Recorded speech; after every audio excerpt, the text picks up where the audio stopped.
Good evening, everyone.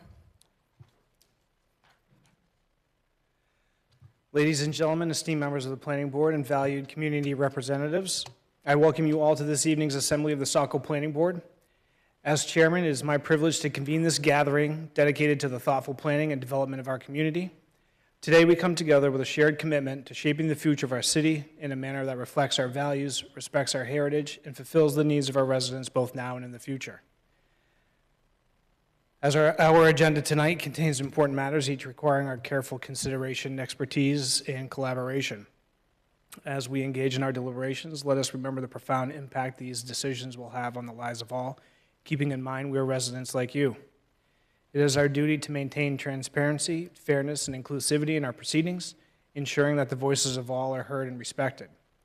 Together, we must embrace the responsibility entrusted to us by our community, working diligently and thoughtfully that chart a course that fosters growth, prosperity, and harmony. And with that, I would like to call the Tuesday, January 13th, 2026 Saco Planning Board to order. I look forward to the productive discussions and meaningful outcomes that lie ahead. Thank you. With us this evening, we have myself, Matt Provenzel, the chair of the board, and to my left, planning board members Jeff Brochu and Catherine Palini, along with board member Jim Molier to my right. Our board members, Joyce Lurie Clark and Carolyn Lane, are absent this evening, and those are excused absences this evening. With us, our staff members this evening, we have our city planner, Charles Tettleman, our assistant city planner, Lauren Forte, our compliance coordinator, Lisa Harmon, and with us, for the first time, our city engineer, Adam Bliss, along with our city council liaison from Ward 7, Nate Johnson. And we also see Emily Cole Prescott, our deputy city administrator, with us this evening. With that, approval of minutes, I believe we have that at our next agenda for the 20th, so we'll review those at that time. Our next item on our agenda this evening is our excuse me, I lost my list here. Our Planning Board Public Hearing Guidelines. This is a document developed by the board and city staff outlining the procedure in place that our public hearings are held.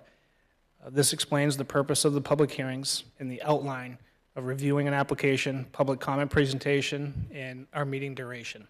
And this is a document published online and usually in hard copy at the back of the auditorium. If anyone has any questions, please let us know. Our next item on our agenda this evening is our public comment period. This is where we'll open up our public comment to hear from members of the public. This comment period is limited to a total of 15 minutes to items not under planning board review. The planning board appreciates public comments and knows that the public comment about matters before it can help the board understand neighborhood concerns, review an application, or help address an outstanding item. Those wishing to make statements about an application under planning board review are asked to provide those statements during an applicable public hearing period. Comments during this period are limited to 3 minutes. If there are multiple members of the public looking to speak, we may reduce that 3-minute period per person to accommodate all speakers. So if anyone is with us this evening that would like to participate, please come to the podium and state your name and address for the record, and we will collect comments and address them accordingly.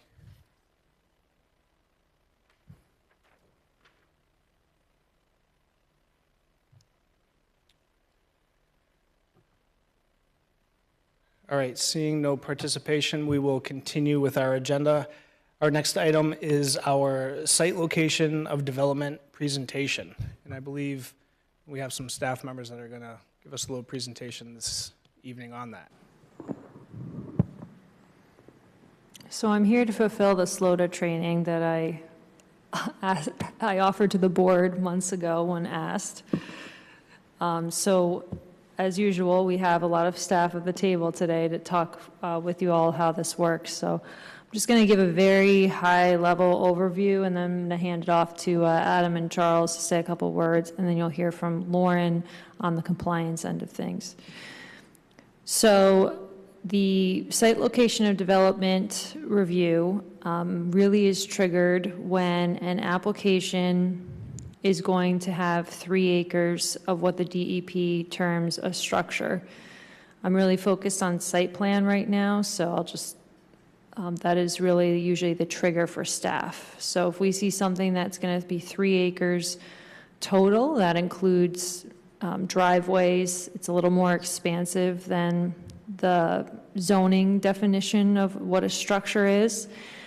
We would follow the state law of what a structure, how a structure is defined, and if that meets 3 acres, we're looking at usually a site location of development. There are certain exceptions or exemptions to that, so you have to be aware of that, and if there are some options for exemptions, or we think that something might be accepted, EXCEPT, then we would reach out to the state contact we have at the main DEP, and we would coordinate how that would work, and we would get advice from them if we're unsure if it meets a SLOTA, what we call a SLOTA review, site location of development.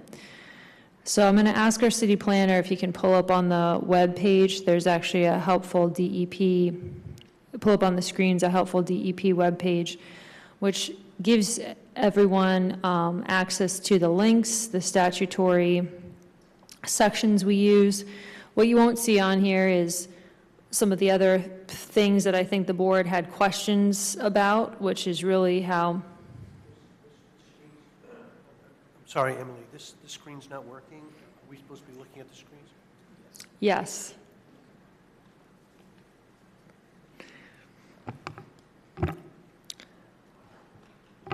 So while Charles works on that, I'll just go over basically what we do as staff. So if something does trigger the 3 acres, or we believe it may trigger the 3 acres, we will ask the developers or the applicant's project engineer or project manager to clearly identify those areas that are going to trigger that threshold, so we have a clear understanding, especially if they're close to that 3 acre amount.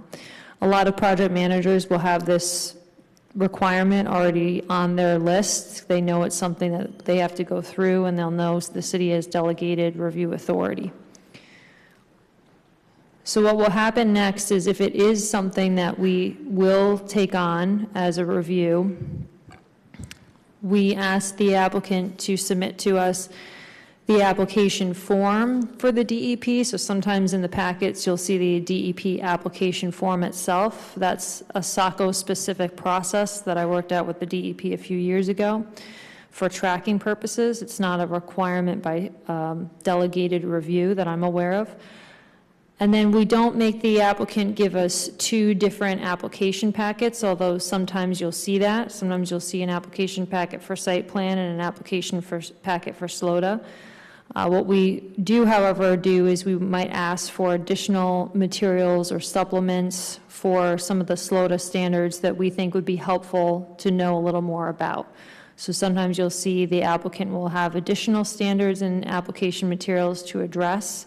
Those additional standards will be provided by the staff once they have clarified that a SLOTA review is necessary on an application. So site plan and SLOTA standards are relatively similar for the local standards and the state standards. And when we were issued delegated review authority, our ordinances had to be reviewed to make sure that they would meet the necessary requirements, and that we had the necessary staff and capacity to do these delegated reviews. So we do not have, so there's 2 terms. There's something called delegated review authority, and there's something called municipal capacity. When you have what's called delegated review authority, you have the ability by the state granted to you, to your municipality, to review certain applications of certain sizes, and you have certain limitations. So ours is around 10 acres. If we get near 10 acres, what we'll do is we'll reach out to the DEP and we'll coordinate who's going to take on the review. When we go into a SLOTA review, a lot of things are similar that happen in the site plan standards. And a lot of things are similar on the stormwater end because our review process in Saco is already pretty strict about engineering standards. But I'm going to hand it off to Adam to say a couple words here about anything with stormwater that you want to add. Thank you, Emily. So with respect to SLOTA, engineering works within Public Works, and we will receive an application when it comes in from the Planning Department. We all work together to coordinate the review process because it involves a number of these sections within the SLOTA application. Stormwater and erosion control are the two primary ones that Public Works looks at. We follow the main DEP regulations, Chapter 500 Stormwater Law and the Erosion Control Law. Both of those sections have technical manuals. They also have laws, Chapter 500 being for stormwater. And I give credit to the City of Saco and the Planning Board for adopting those standards. It certainly makes the review process easier, and I believe it's helpful without being overly restrictive for developers and consultants to follow those same standards so that, there aren't any surprises and they're not submitting twice as much materials, say. So we follow the main DEP standards, which in a very simple sense is an inch of rainfall or runoff from the developed portions of the site. It's a very simple way to look at it, and so of that inch that may fall during a storm event, and I'm referring to water quality treatment now, which I can get into a little bit, but of keeping things simple, of that 1 inch of runoff, in the pre-developed condition, a lot of that has the ability to infiltrate into the ground, or it gets intercepted by tree leaves and evapotranspirates. In a developed condition, a lot less of that is infiltrating or transpiring. So it needs to be intercepted in a stormwater pond, which is designed according to the main DEP technical design manual. It has to be sized to handle that volume of runoff falling or flowing across the site. It has to, the pond has to have a filter media, say, that is shown to be very effective at mitigating any pollutants that are associated with that runoff. In the case of a parking lot runoff, you can imagine there are heavy metals, there are oils, there are hydrocarbons, and I know you look at the plans, you'll see a lot of designers, consultants use a grassed underdrain soil filter.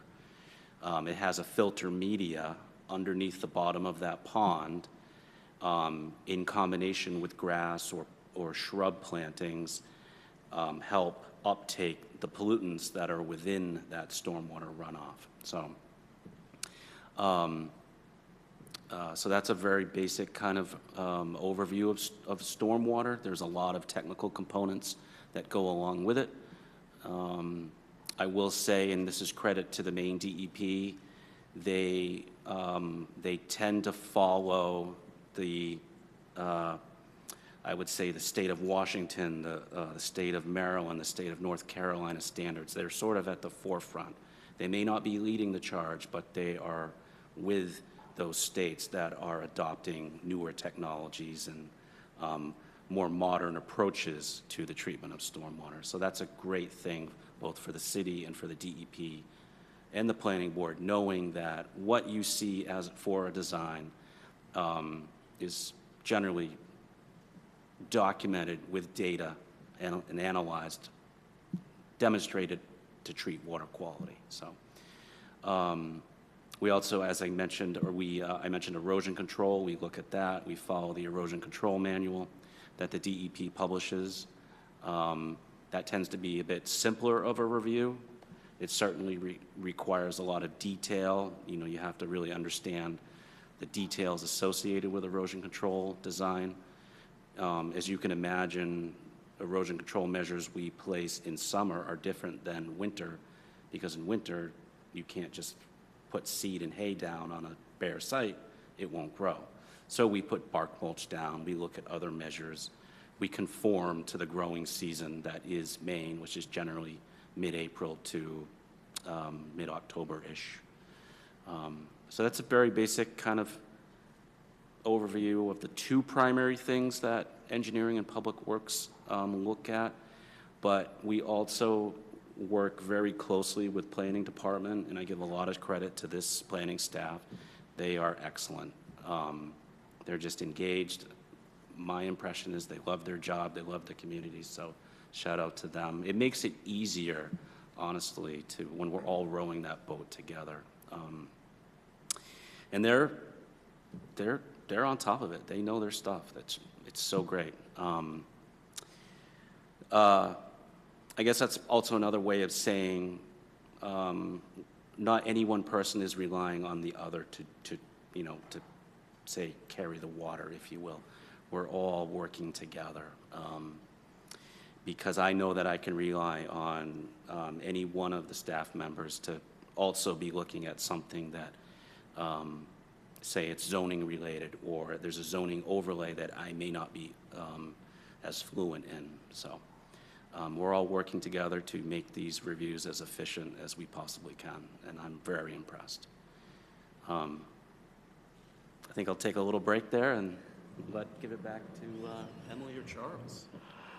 Yeah, so I'll let Charles talk a little bit about our peer review process in a minute, but just going back to a little bit about what Adam said about all of us working together, and also to respond to, there was a question a while ago, we reviewed an application about agency coordination and who does that, and I think that kind of segues into what Adam was saying.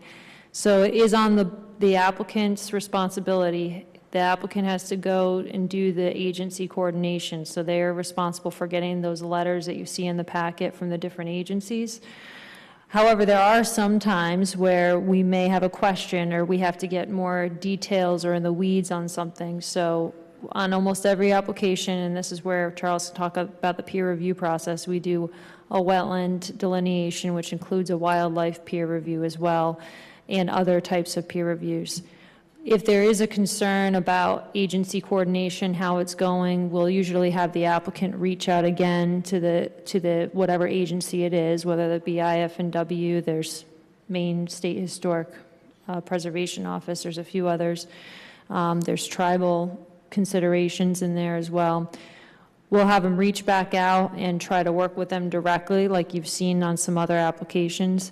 And then eventually we may bring in city staff into meetings with the state, whatever state representative, either from usually it's IF&W.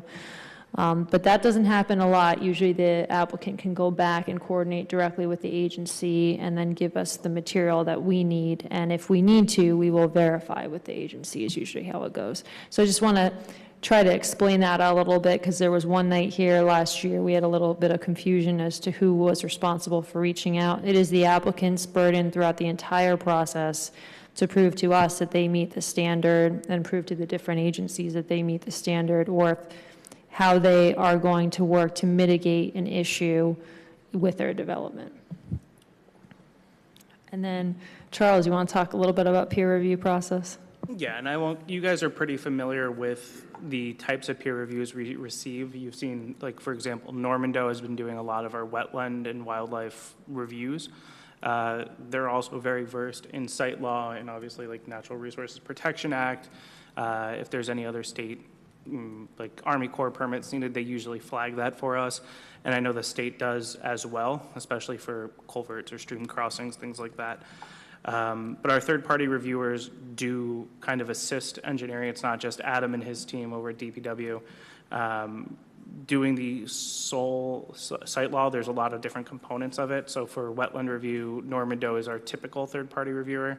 and they kind of review a lot of the applicants. One thing that I do appreciate about our third-party reviewers, especially for landscaping and wetland, is that they do go to the site, not necessarily alongside us at site walks, but they find a good time that they can fit into their schedule.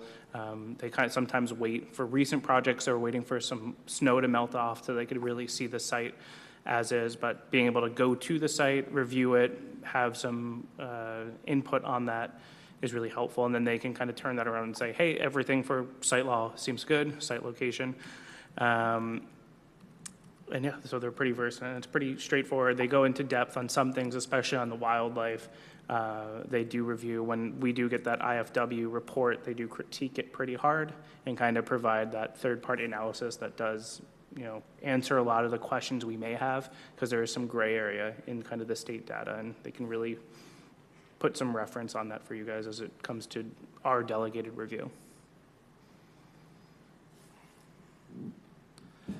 I think the next piece that we wanted to talk about, unless Emily, you have any more, is kind of the post-approval side of things. I think this is a really important piece for site location. So a lot of times you'll think about, I don't know if you're falling asleep at night thinking about, I wonder what happened to the site location development.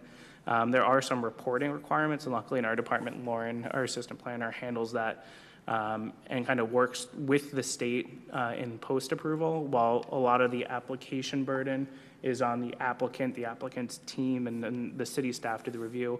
Some of the monitoring, the post-development stuff is staff kind of works with the state to monitor and report back, and I'll let Lauren speak to that. And this is for post-approval as well as for compliance during our review, because Lauren also helps us report in, and we're very grateful for that, when applications are complete, so that the DEP knows that we're doing a delegated review. So just, it's a little more expansive. It's compliance in general. Yeah, that's right. And so the state has a website. It's called MELS, the Main Enterprise Licensing System. And just in an effort to show that to you, sorry, I'm losing my voice a little bit here. Excuse me. I just made a quick little presentation. Because the city of Saco has delegated authority, we use this website, and it's really like a document repository. And it allows us to kind of speak to the DEP and for them to kind of speak back and ask us for any documentation.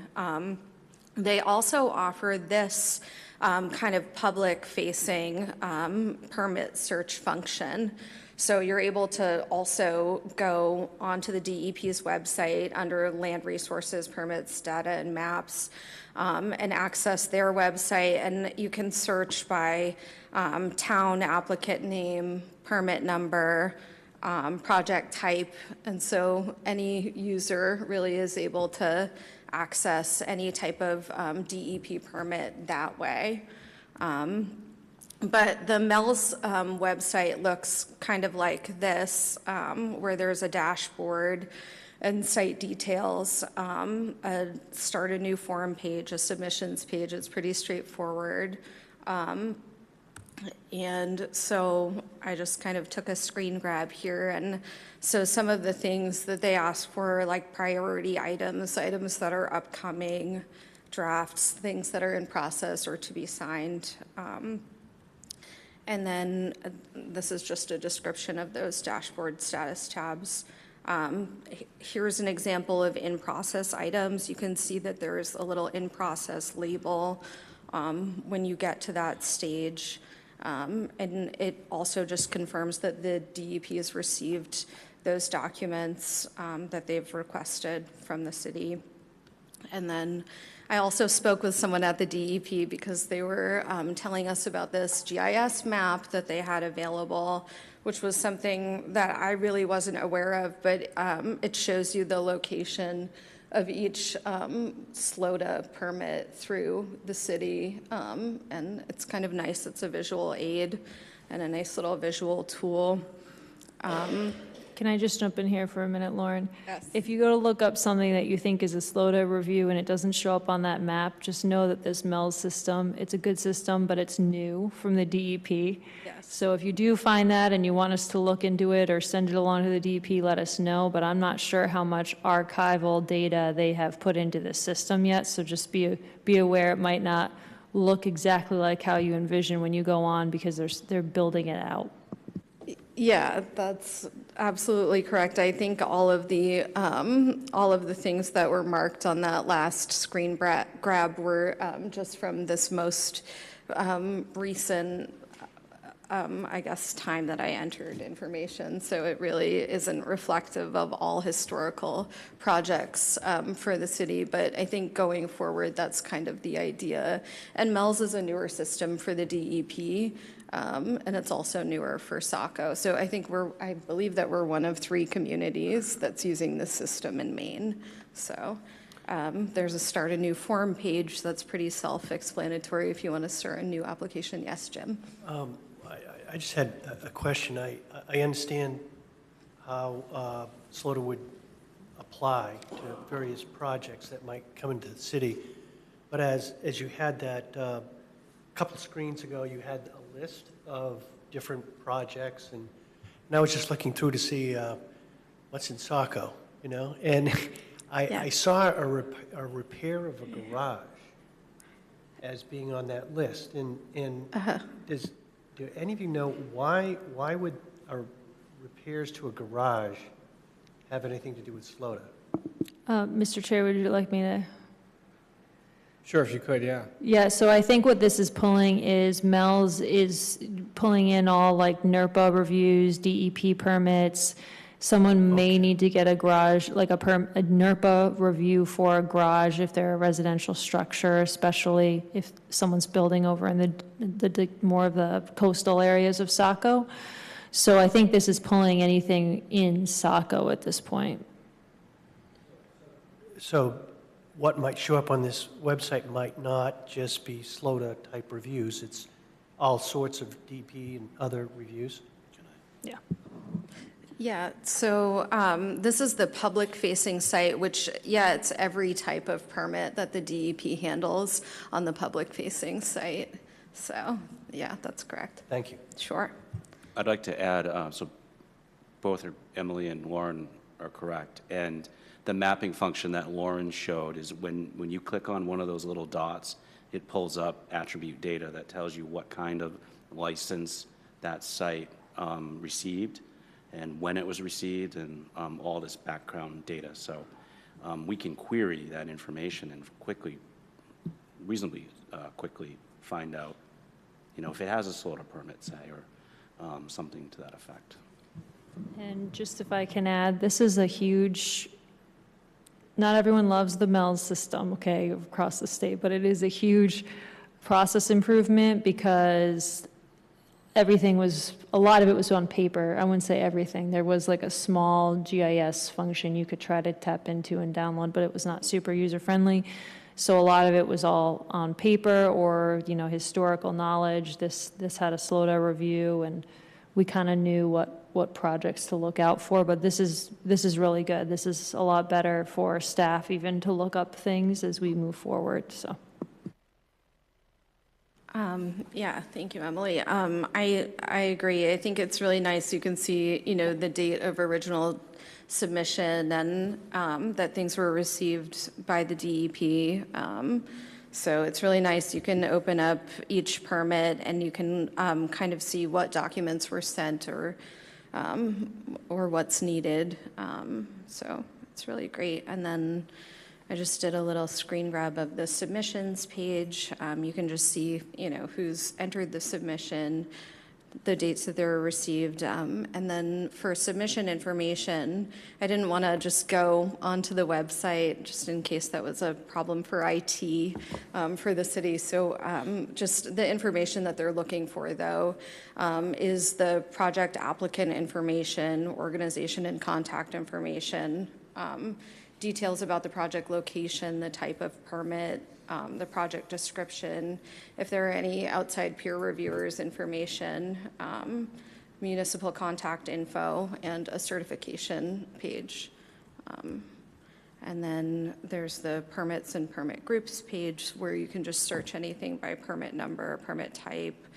That also provides the agency's contact information for each permit, dates of issuance of permits, effective dates, dates of expiration, permit status, and then finally the last three kind of subsections on the MELS site are less often used. The evaluations page is not currently actively being used. The documents page just shows all documents in total that have ever been submitted to the DEP by the city, and then there's an authorized users page for staff. But it's a really great tool, and it allows the DEP to ask us for anything and for us to provide them with any documentation, and it's all just available there on their site, so it really helps with compliance and in my role in that way.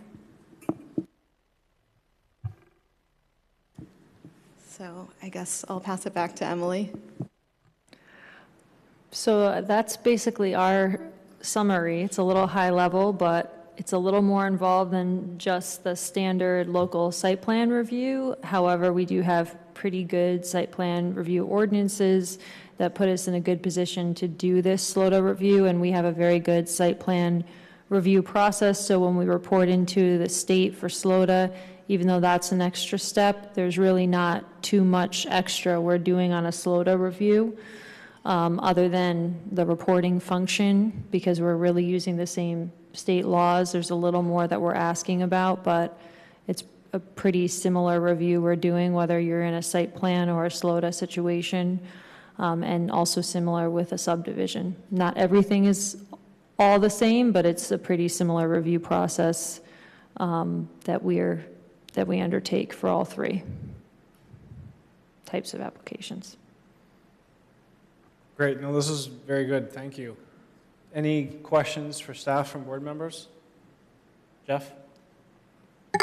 Thank you, Thank you, Mr. Chair. I was wondering if we could kind of go back to one of the first slides. It had all the chapter numbers. I think Mr. Bliss pointed out that you guys really focus a lot on 500 with stormwater. I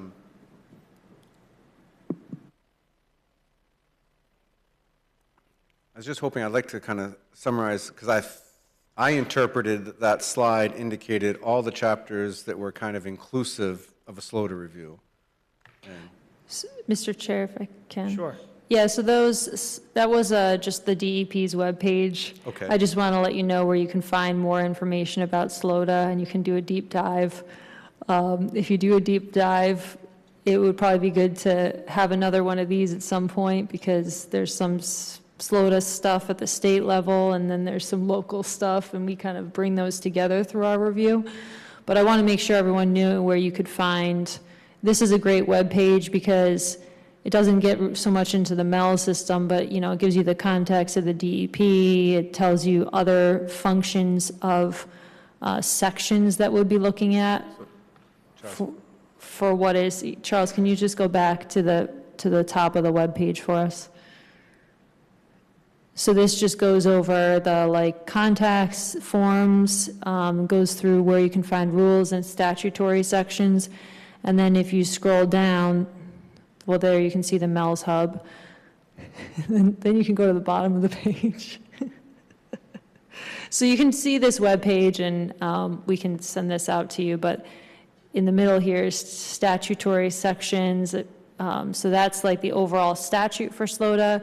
And then these are different rules that apply to different sections of the SLOTA review that, yes, Adam's review is focused on Chapter 500. There's other functions that we will pull in. We'll look at definitions when certain things, especially if we have a question on something. And then if something's applicable to what we're reviewing, we'll tap into that one as well. Yes, so I guess I am understanding correctly, these rules, the sections that are listed under rules, 500 with stormwater management, those are all sections that are included into the SLOTA review that we're kind of responsible for with the delegated authority. Is that correct? Yep, and then on here, one thing that, we have ordinance amendments, draft ordinance amendments that the Long Range Planning Committee had been working on. One of the things that we discussed with long range planning is pulling in the financial capacity standards from site law and writing them directly into our local site plan review ordinance. I think that would be a good option, and we have that all drafted. We just need to go through the review process with you folks, and we started that with council, but we just need to finalize it. Okay. So I just kind of wanted to kind of touch base because I agree. I think that staff, stormwater review and peer review is very scrutinized very well, and I always appreciate, Adam's team, what they report back. That's helpful. I was just, when I look at like our chapter 375, no adverse environmental effect standard of site location law. Is that something, oftentimes we'll get like Department of Inland and Fisheries will say, hey, FYI, the minimum required, setback from this wetland to the stream is 100 feet. We typically prefer 200 feet. And it comes back and applicants will say, well, our average is, 98 feet, so it's close enough, right? That sort of information is basically what we're still tasked with scrutinizing, because I kind of feel like oftentimes our peer reviews may echo that one comment, hey, watch the setbacks, but there's not a lot of emphasis placed on it, as to where I feel like when Adam's team says, hey, the modeling for this rain event is too great for your detention pond or your catch basin, review it. And it feels like there's a lot more clarity and authority with that.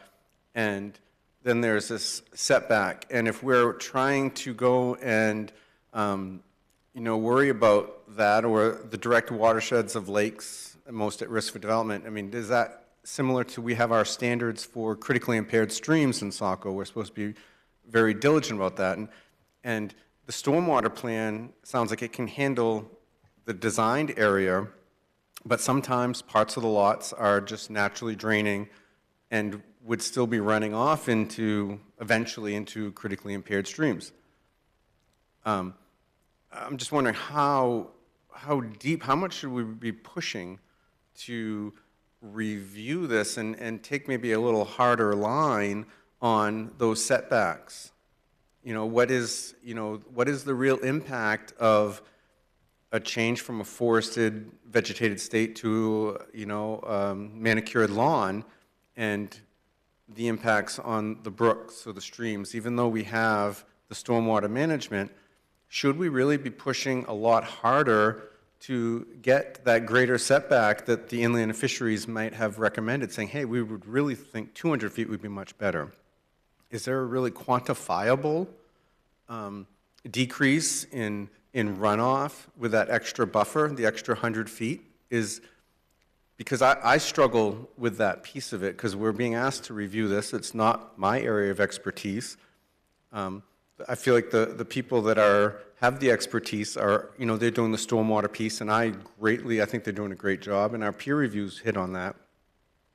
But a lot of these applicants are just constantly, oh, it's just going to be a manicured lawn, and maybe we'll put up a few signs, no disturbance after this point, right? It's supposed to be a maintained buffer, and we don't know, we can't police that after the project's done. So I guess for me is, if we're signing as a delegate review, I'm putting my name on it, I want to make sure that I understand what I'm assigning my name to. So if you could maybe touch a little bit more on that piece of it, because then that ties in with my next question about, trees. Are the trees an important part of that filter? I always assumed that they were part of that, slowing it down and catching some of that. But we oftentimes have this ordinance that says, hey, pay attention to trees of significance, let's do a tree map. But the applicants will say, well, we can't save those trees just because they're not wind hardened and they're going to be a hazard tree right away. So we're just going to clear cut the whole lot, and then we'll plant the trees after. And I feel stuck in that ordinance too. It's like, hey, we're supposed to be aware and trying to preserve this vegetation, but the applicants just say, cut it down because it'll be a hazard tree once we remove the trees around it. And in our peer reviews, I don't feel like often have much reply to that. So, what's the flex to say, hey, there's a grove of trees of significance, rework your project because we want to see those preserved? Those are a couple of my questions. Mr. Chair, do you want me to address some of those? Anything you can, sure. Okay. So just a quick mention about the buffer not being able to be monitored after the fact or require compliance after the fact. If it's a deed restricted buffer, part of the stormwater plan, it has to be monitored.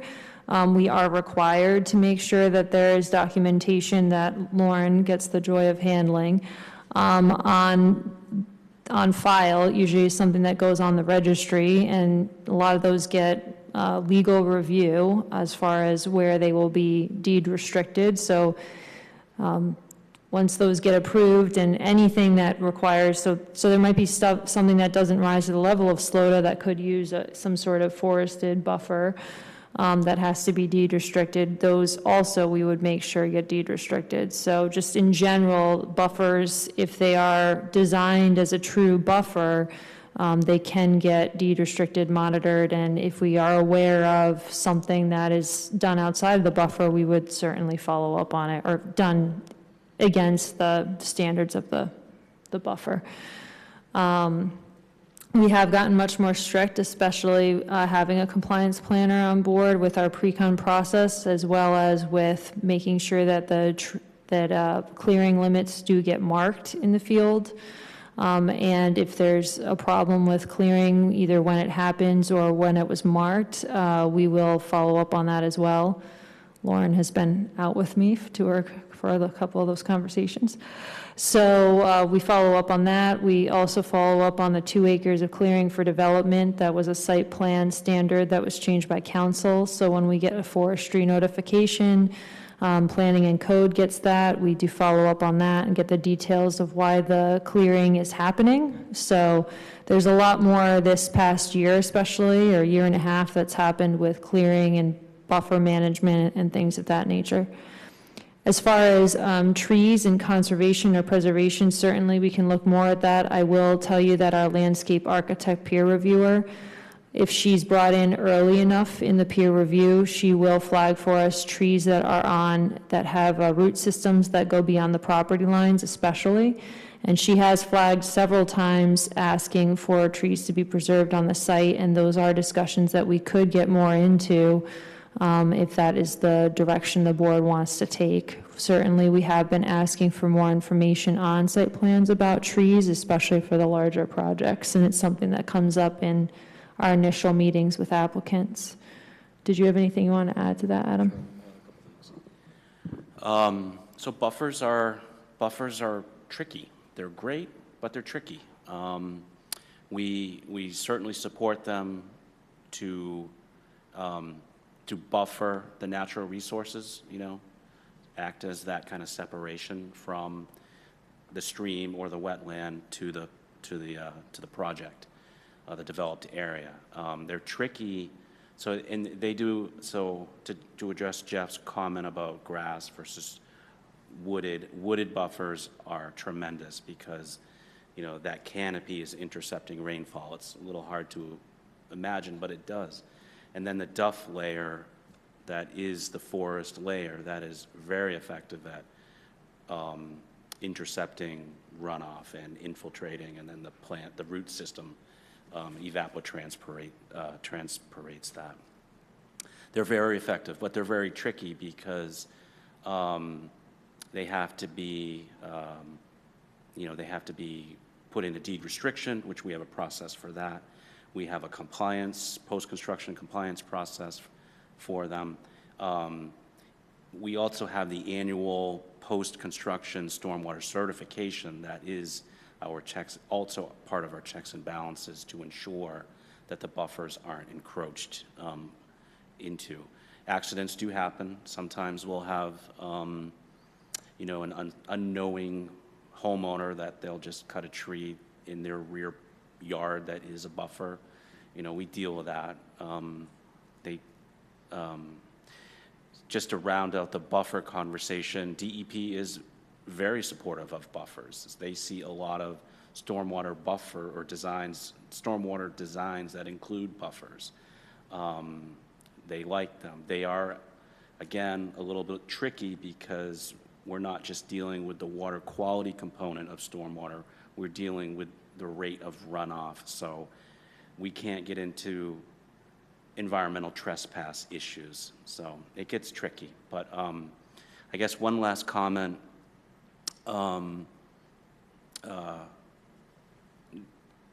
The Maine Inland Fisheries and Wildlife always comes back with that recommended 100-foot buffer. And we almost always ask the developer, both at the pre-application level and during review process, to respect that buffer. Sometimes the standard is 75, right? That is the Maine DEP Natural Resource Protection Act standard. Maine IF&W asks or recommends 100-foot. When we get into those 100 to 75-foot areas, then we ask for follow-up, the consultant to follow up with the agencies to maybe take a little bit deeper kind of review of that. Maybe there's fish in that stream, or maybe there's food that the fish eat. So they know that. They have a great sense because they are biologists. I hope that helps kind of give a little more insight into the buffer and how to handle them when they come before the board. Thank you. Does that help answer your question a little bit, Jeff?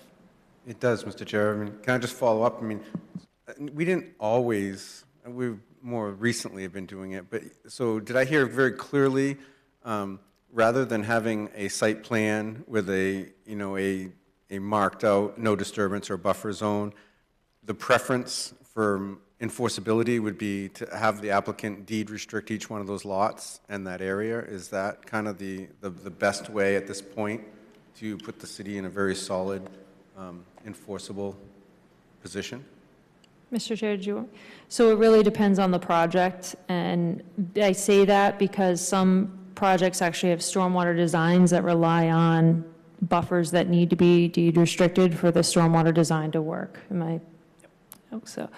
And other projects, we just have no cut areas, so there's areas that we want to restrict further clearing on that maybe don't rise to the level of a necessary buffer deed restriction. So having no clear areas clearly defined on the plans do still help us from the compliance end, because if we don't want certain areas cleared during construction and it's clear on a plan, then it's very easy for staff afterward to say, here was the signed plan, you encroached, what are you going to do to remediate this issue or revegetate this area?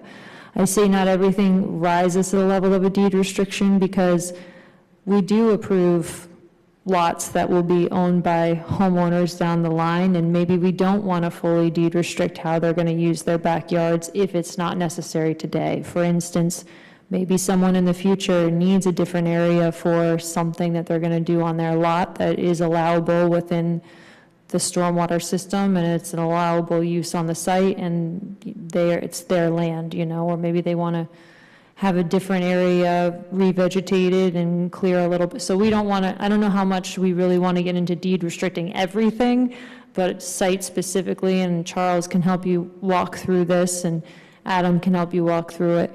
We'll definitely want to have clarity on those no-cut areas. A tree line is not enough for us to enforce. You might have a site plan and it looks like there's a tree line there. It needs to clearly say no-cut area. So that, I think, maybe answers your question a little bit more. And then the deed restriction is really for compliance and for those areas that you don't want touched for a very specific reason and that you plan not to have changed for a very, very long time. So I hear what you're saying with your question and feel like we're understanding some of that, the tools we have.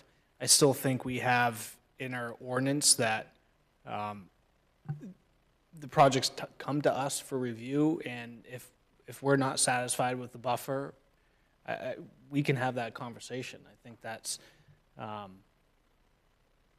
we can have more conversation about it. You had another question, the trees. Back to the trees for a moment. And we've been working on updating the landscape portion of the ordinance, but if the board, if we'd like to see, and I like stronger verbiage that root systems that extend beyond property lines shall be kept and maintained, or if we want to look at verbiage that over 24 inches in diameter shall be, retained, we can do that. I think that's something that we're looking for some guidance from the landscape architect as well, and those are conversations that we can most definitely have. I think that verbiage, that strong verbiage in the ordinance helps direct clients early on, or applicants early on. So I think that would be good to have then coming to the board, pass application of completeness, and then we say, well, you've got 10 trees you have to maintain, go back to the drawing boards. I think having a tool ahead of time would be great. Adam. Mr. Chair, if I could add, sort of respond to your comment and Please. About trees and buffering. This is kind of a reminder, but it's also an opportunity, I'll say. The city is regulated, as a municipality, we are regulated under the MS4 stormwater permit. That's a municipal stormwater permit with a very prescribed set of requirements. And within our current permit, we are required to implement a low-impact development ordinance to address stormwater discharges from developed sites. So that's an opportunity for us to consider how we want to handle buffering and consider how we want to handle, say, tree protection. It's an opportunity, it's an ordinance we will have to implement, I would say, within a year's time. That timetable is fluid right now because it's being challenged. I'd say it is being challenged, but it's an ordinance that is forthcoming. I bring the low-impact development, or LID, as a lot of us call it. I bring that up also to one, an opportunity, but also to help iron out further these conversations that we're having tonight about protecting the resources. Great, thank you.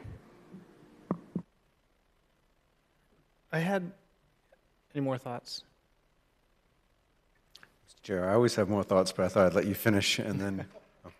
Sure.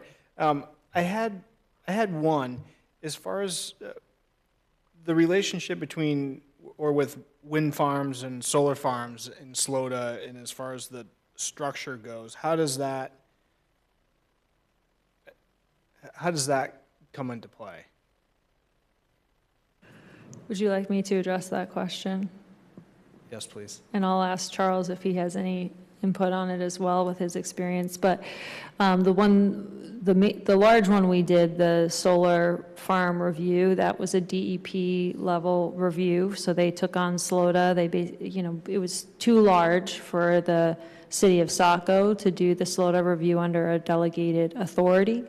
And so they took it on and they did the DEP review. But throughout the process, I'm not sure if we had a lot of meetings on that one. I can't quite remember because it's been some time. But when we do have a delegated review, we can reach out, or when we do have the state take on the review, we can reach out to the program managers at the state if we're reviewing site plan here locally, and we can get input from them on what they're reviewing and make sure that the stormwater review is coming along on both sides. We're getting what we need. And in some cases, one in particular, we might reach out and say, we want something to be a little more strict on our end than maybe the state might allow on their end, which has happened in one case that I can remember. So I don't know, Adam, if you want to add to anything to that, but that's basically how it works. We coordinate, and if there's any questions, we usually have a meeting with the program manager at the DEP. There were a lot of staff changes at the DEP, so it was a little tough at some point to figure out if what program manager you had, but I think they're working through that and definitely coming along. Charles, anything you want to add there? There are some scenarios where that, especially for solar projects, solar energy systems, where SLOTA and other state laws, if it's like high-valued agriculture, have a different nuance to it, but generally, especially for the larger solar energies, just site law takes into, there's certain buffering requirements that are needed for those, so a lot of the stormwater can get pushed to that. That's what I've seen in some of these larger developments. But the state does pay extra attention to these solar energy systems. Regardless, I think, I don't know what's happened here, but I've seen them kind of get involved in other municipalities with delegated review. And even just in general, they want to know how these sites are operating. It's kind of a learning place for them as well. But they are treated in terms of, like, I think what you were asking was, like, are they structures or not are they structures? But the state's definition, as Emily said in the beginning, is it captures almost everything, I think, for a structure. Okay. But the state does look at solar energy systems, not in a different light, but it's captured under SLOTA. Okay, thank you. That's all I had. Jeff? Thank you, Mr. Chair. So to kind of continue on, right, staying with the stormwater management, I kind of like Adam's input because I want you to know that, I read your reviews. I'm very thankful for it. So if you feel like there's something that you feel like should be specifically deed restricted or maybe less, maybe including that in there would be helpful because I would like to be, that assistant to get that in the documentation to put you where you really want to be, for enforcement. So that would be helpful, in my opinion, if you put a little bit more verbiage, if you felt like you truly feel like this area needs to be deed restricted.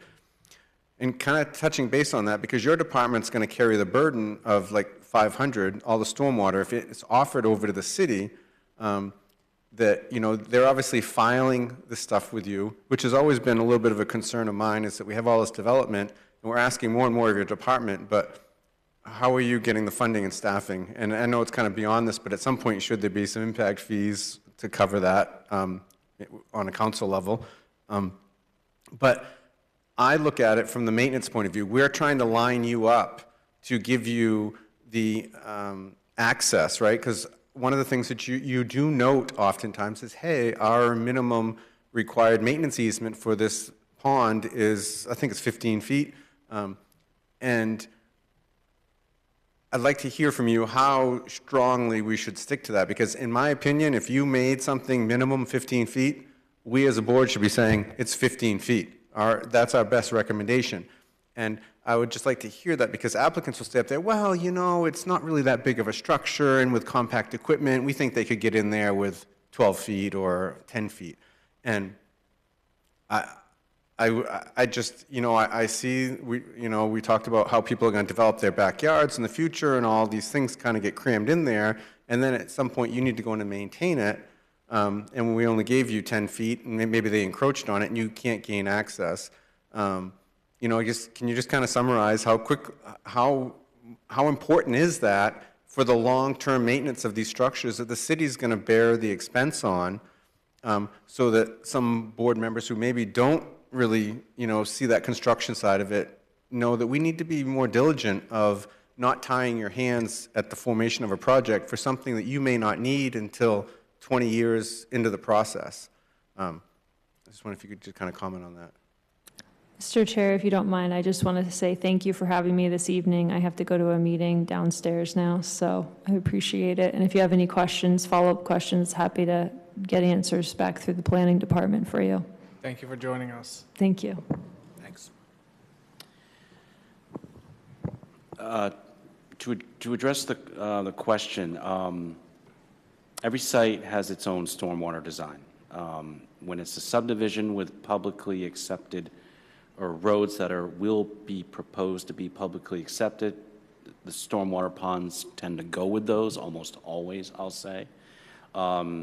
We have found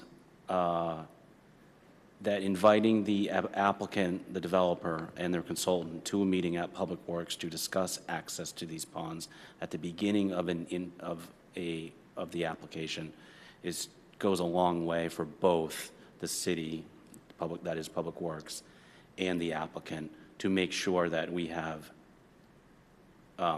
adequate access for future maintenance of those ponds. Because yes, we are accepting those ponds and we are certifying those ponds. We are responsible to DEP because we've accepted those ponds. We are responsible for certifying them every 5 years.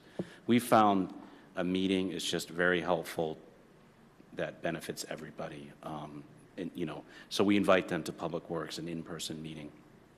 And as I mentioned, every site is different. Some sites will have a detention pond. Others, the buffering, those are typically associated with a residential subdivision. Those types of things we would not, Public Works or the city, be taking or accepting of. We just don't have the capacity to be certifying a buffer in somebody's rear yard. And then we get into these very difficult conversations with those landowners of, why are you in my backyard? Well, so we have the deed restrictive process that, as well as the local planning approval process that will require them to set up a homeowners association to ensure that those are being maintained. Does that answer your question? Yes, for the deed restriction and the buffering, and I appreciate that very much. I guess it doesn't happen. I don't mean to put you on the spot, but I feel like there have been a few applications where I interpreted from your review that saying, hey, by the way, we're reminding you that we're requesting a 15-foot wide easement for this particular area. And we know that they've had pre-construction meetings with your department, and we'll have an applicant that'll say, yeah, but we still feel like that'll be enough. And I'm feeling like when I read that, I'm like, hey, city staff is saying this is our desired goal. I'm feeling an applicant's before us saying, yeah, we don't really want to give it that because we're gonna lose a lot. We're gonna have to move our lots around.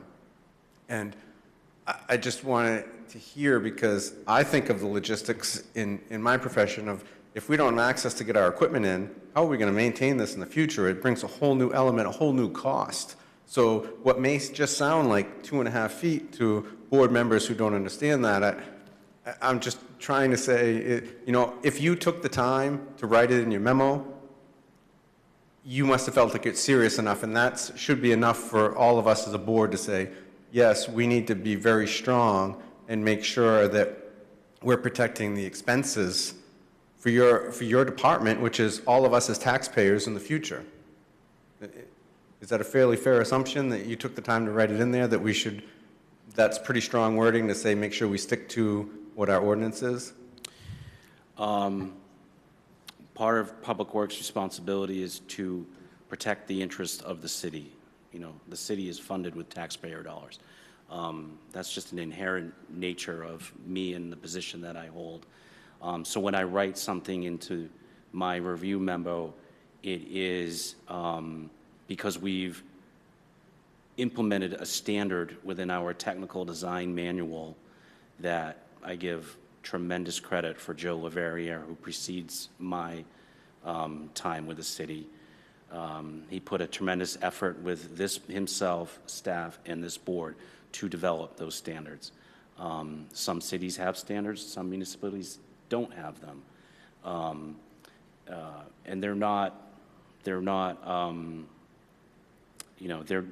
they don't prohibit development. They just facilitate. It's a standard. Yes, a standard can be reduced or waived, but it's a standard. Sometimes it can be relaxed, say in the case of a site distance. I don't want to go off on that tangent, but It's a standard. We apply the standards within the technical design manual to each site. We stay as consistent as we can. But again, each site is different. So in the case of the access easement, we require 15 feet each side of the center of the pipe. Can that be reduced? Yes, because some pipes they're relatively shallow. So you can use a smaller machine. If you ever have to dig up that pipe, you can use a smaller machine. Or maybe the site is flatter, so you don't need such a wide area to do any future maintenance. We like 30 feet. Can it be reduced to say 20? Yes, it can. And that, again, is where those upfront conversations with the developer and the consultant really eliminate a lot of this back and forth and just questions. We found those meetings to be very helpful for everybody.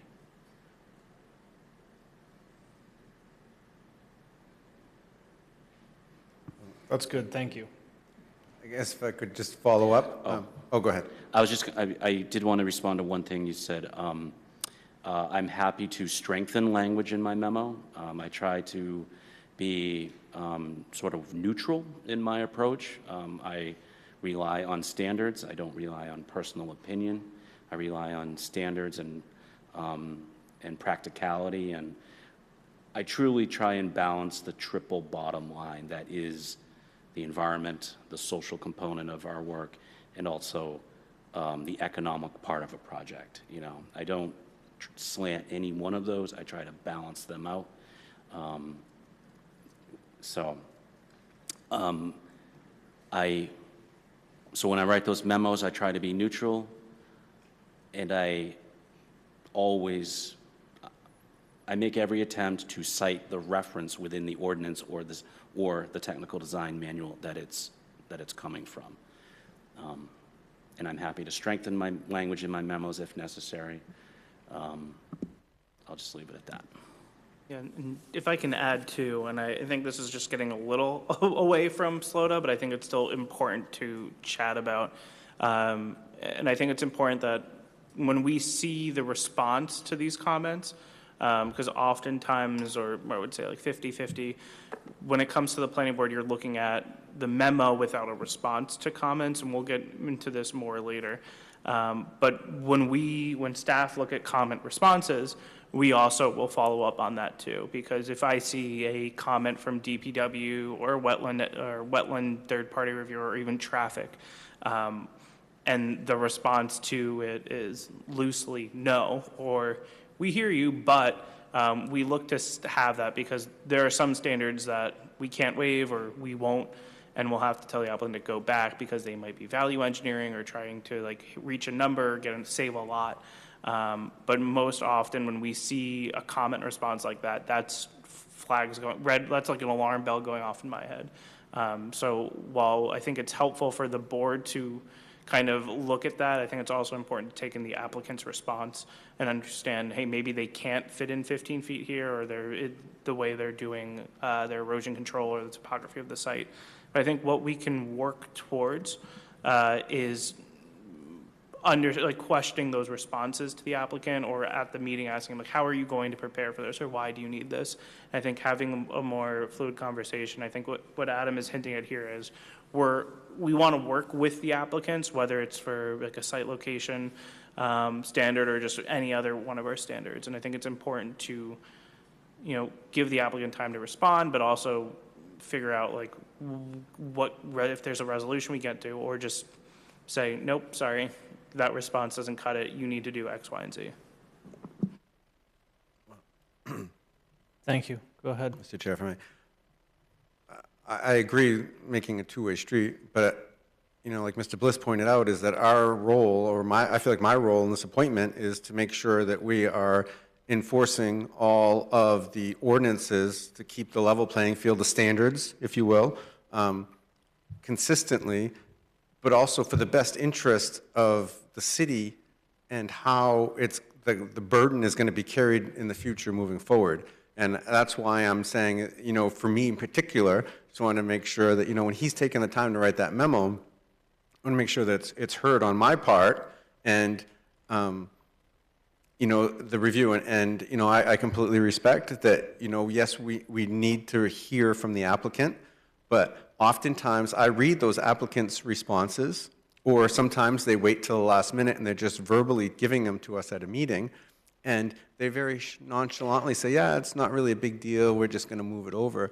I think it's important we truly understand, this is, an error that we could make that's going to be burdened by the city for perpetuity, right? They have to maintain this. So I want to make sure that everyone understands how important it is. And also there's a public perception that, we listen to an applicant before us and like, oh, yeah, no problem. I have a great rapport with the Department of Public Works and blah, blah, we'll make it happen. Well, saying that and having the meetings, we talked about this. There are applicants that are very diligent and have everything kind of lined up in the format that we need for application completeness. They've already had multiple conversations with the city departments, and they really come prepared. And then there are some that don't. And I think it's just important that we all as a board understand that this is part of the burden that we put on to different departments, whether it be the maintenance of storm structure and streets or compliance. These are ongoing lifetime expenses for the city as a cost of development, where the developer has just gotten approved and moved on.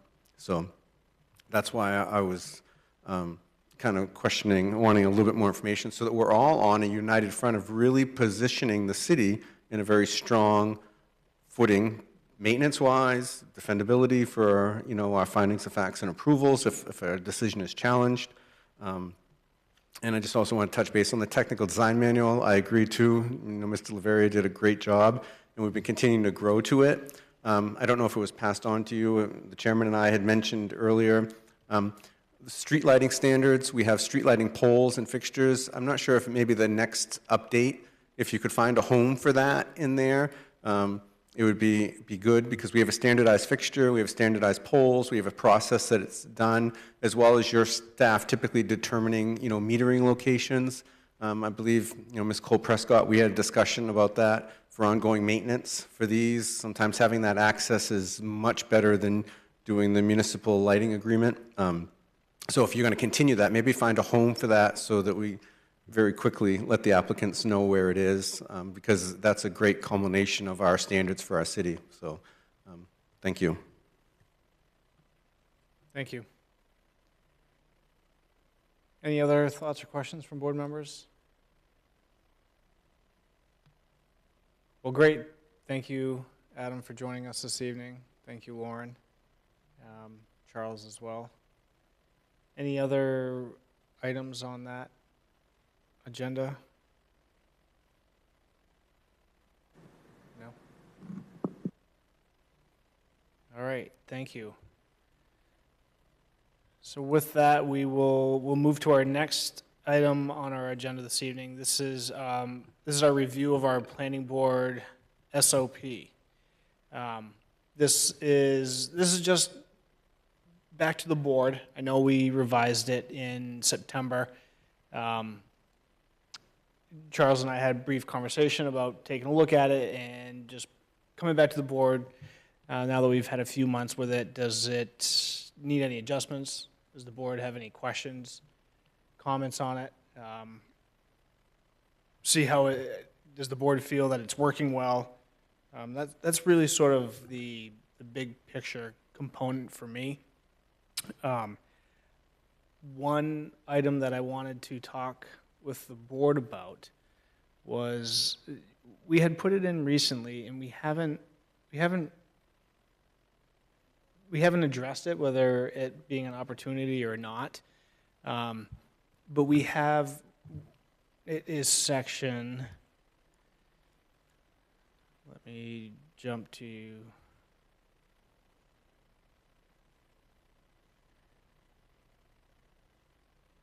I can't find it quickly enough. It's on page 8. It's item 2 on page 8, the late submission procedure. And I guess I'd like to just put the thought to board members of, in our agenda, to bring another item, and we'll call it after the fact packets. And this is just new that I've been thinking about the last few days, so I haven't had a chance to speak with any staff about it. But we have it in here, and we put it in early in our agenda, and then board members can discuss if there's anything in the after the fact packet that we feel needs further review and therefore requires an item to be tabled. We've had some discussion before on items similar to that, but this is just a thought, first time. I know we've had some lengthy packets, and I think in those scenarios, I think applicants have been responsive and understanding that there's a lot of new information there. We did hear from applicants. They gave us sort of a brief update on it, and we sort of moved on. But does the board feel a need to add an item in our agenda lineup specifically to address the after-the-fact packet officially at each meeting? So does that make sense?